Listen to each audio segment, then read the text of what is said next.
Absolutely all of them. Currently, corporations in England are sat on over 700 billion that they're refusing to spend because it wouldn't be profitable. These are companies that largely have come from private sector, but also these are formerly nationalised industry as well, the rail industry, the steel industry. These are all companies that actually don't want to spend this money because it wouldn't suit them to do so at the minute. So you've got 700 billion not being spent, you've got money being wasted on corporations, you've got the rich list still getting richer in the face of the biggest recession since before the 1930s. It's absolutely ridiculous. And then you add on the fact that tax loopholes in this country that are being shut everywhere in the rest of the world, tax loopholes are being shut. £120 billion a year in uncollected tax is absolutely disgusting. To then put all of the cuts onto the poor, the needy and the working class is absolutely disgusting, and that's why you don't need any of the cuts. There are new programmes being put in across Europe. You're seeing in France the socialist candidate, who again I would actually suggest isn't necessarily a socialist, but he's certainly more left-wing than Sarkozy. He's got a new plan that's going to generate 29 billion within the year just by restructuring the way they actually tax the rich. And that is absolutely a programme that I think Labour should be fighting for if they're actually true to their name, but they've refused to as yet. I was just going to ask you actually, what impact do you think, if Francois Hollande is elected as the president of France, do you think that'll have any impact across the kind of, because we've seen pretty much every government across the EU go down this line of austerity. It doesn't appear to be working economically. Do you think if Hollande were to become president, that would kind of change, or do you think he will go with austerity? I think like with Galloway being elected in opposition to the Labour Party, I think it will send a rumble through the Labour movement, and it'll inspire the working class to sort of take power for themselves, and certainly sort of inspire them to participate in politics again. But the problem that Hollande is going to face is his principles and his policies aren't socialist enough to generate the revenue required to actually avoid austerity. He's still planning to put austerity through, just the same as Miliband's argument for now, not as fast, not as deep.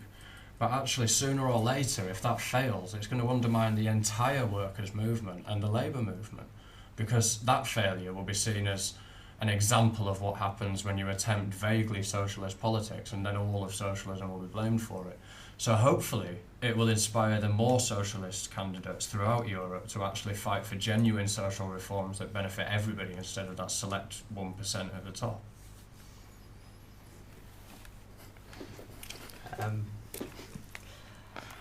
You've seen May Day demonstrations across the world, and the 50 activists, I believe they occupied the stock exchange again as of last night. How do you see the Occupy movement going? I think it's a really inspirational movement, and it'd be a shame to sort of see it end, but we were involved with the Leeds occupation, and the party nationally have been involved in occupations where we can, and it's great that this whole generation are now discussing politics in a new and vibrant way. But as we sort of argue for a Trotskyist socialist programme, it's difficult to sort of envisage how their programme is being put forward. So it's really inspirational to hear some of the different stories, especially the international solidarity across all of the Occupy movements. And I think the press it's generated and the interest it's generated are fantastic, but we need to start arguing together with the Occupy movement and the trade unions for actual genuine social change rather than just for the taxes to be paid. We need a system that's going to replace it as well. But I do hope that the Occupy movement keeps growing across the world. I think all across the world it's had a massive impact, and it's united many people who've formerly sort of been opposed. Are you happy with the momentum your party's been gaining?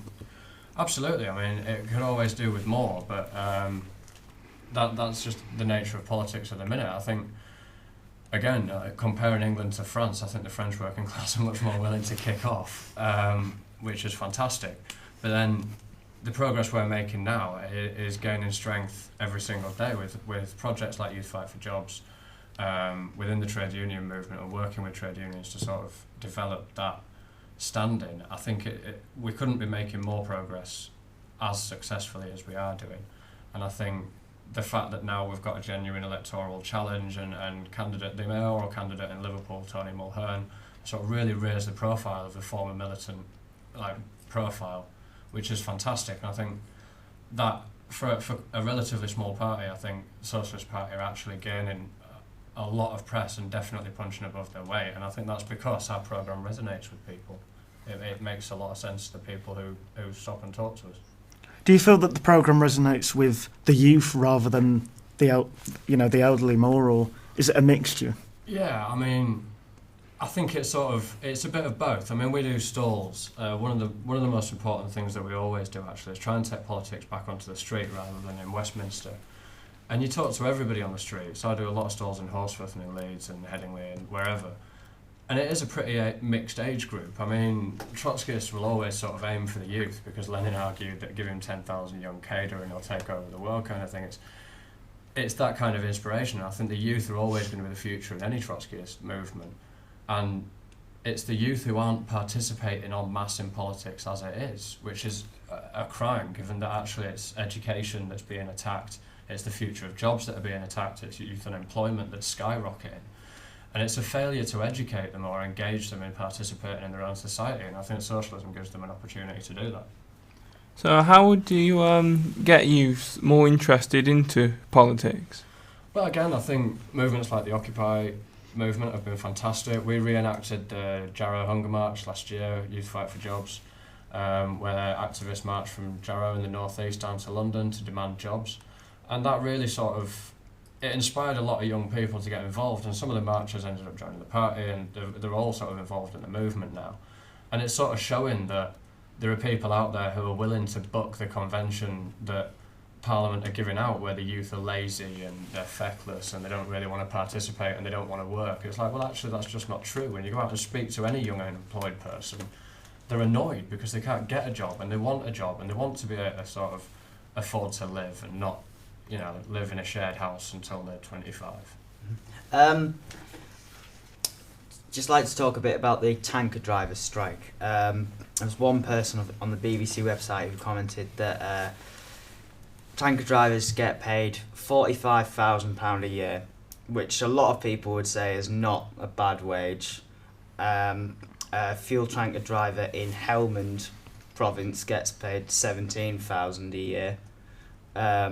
And yet it's the fuel tanker drivers in England that are striking about pay and safety regulations. I just wonder if you'd like to comment on that.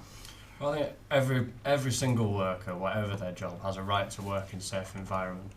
And when you're working with a big fuel tank strapped to the back of your truck, you want to feel really, really safe. I think if I was driving about that much petrol, I'd be quite worried. And, the politics of socialism are international. Is it acceptable that someone in Helmand is getting paid so little? No, absolutely not. We'd fight for an international movement that would generate the funds for everybody to earn a significant amount. One of the basic transitional demands of the party is a £10 minimum wage everywhere. And that's sort of playing into the economy that we're within. I think you also have to bear in mind the history. A couple of years ago, when austerity started to bite, the French tanker drivers caused absolute uproar. And the Unite Union have been knocked about by Labour. They've been told that they can't participate anymore. And I think if you want to really upset the government of millionaires, then shut down their infrastructure and show them that actually it's Labour that generates wealth and not wealthy people that generate wealth. They just take the wealth off them. So yeah, tanker drivers' wages